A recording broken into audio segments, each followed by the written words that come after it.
Assalamualaikum warahmatullahi wabarakatuh. Pada hari ini, SMK Elati dengan bangganya mengadakan majlis sambutan Hari Raya Aidilfitri peringkat sekolah. Tanpa melengahkan masa lagi, jom sama-sama kita saksikan suasana Hari Raya di SMK Agama Melati dengan meriahnya. Jom sama.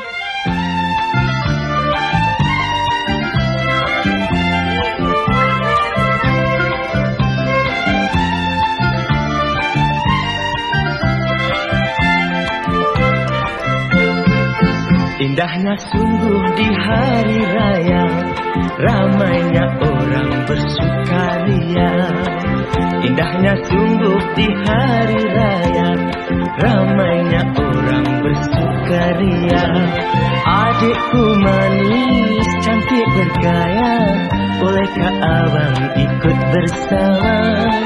Adikku manis, cantik bergaya, bolehkah abang ikut bersama?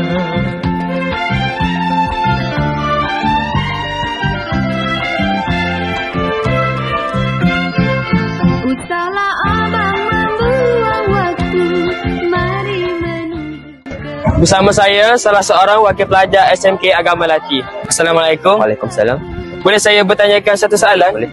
Apakah perasaan anda sekolah mengadakan sambutan Hari Raya Aidilfitri pada tahun ini? Alhamdulillah, saya gembira dengan menyambut Hari Raya Aidilfitri bersama rakan dan guru-guru di sini. Dan juga saya ingin berterima kasih kepada para pentadbir yang mengadakan majlis hari ini.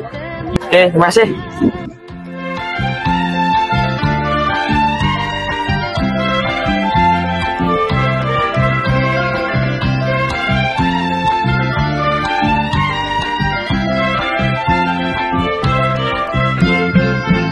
Katamu itu abang mengerti, ku sanjung budi puteri ibunda.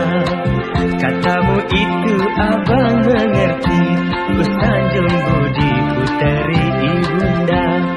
Pada yang tua kita hormati, barulah hidup saling bahagia. Pada yang tua kita hormati, barulah. Kami ingin mengucapkan selamat Hari Raya Aidilfitri kepada semua warga SMK Elati. Semoga sambutan Aidilfitri kali ini dapat membawa kegembiraan kepada semua warga sekolah dan mengeratkan silaturahim sesama guru dan pelajar. Dan semoga kita dapat berjumpa dengan Ramadan yang seterusnya. Okey, terima kasih. Saya Puan Rahimah ingin mengucapkan selamat Hari Raya Aidilfitri kepada semua warga SMK Elati. Selamat menjamu selera. Okey, saya Puan Rosaira binti Muhammad ingin mengucapkan selamat Hari Raya Aidilfitri. Maaf zahir dan batin kepada semua warga SMK Agama Melati.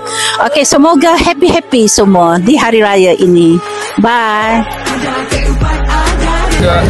Kami kru TV PSS ingin mengucapkan selamat Hari Raya Aidilfitri.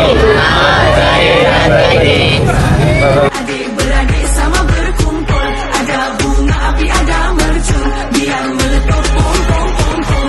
Hei, maknya dah sampai. Maklum menyakat, maklum melata, adik tepi on, sedap kan? Masuk membawang, mak hiris bawang, mata bergenang, sakit kan?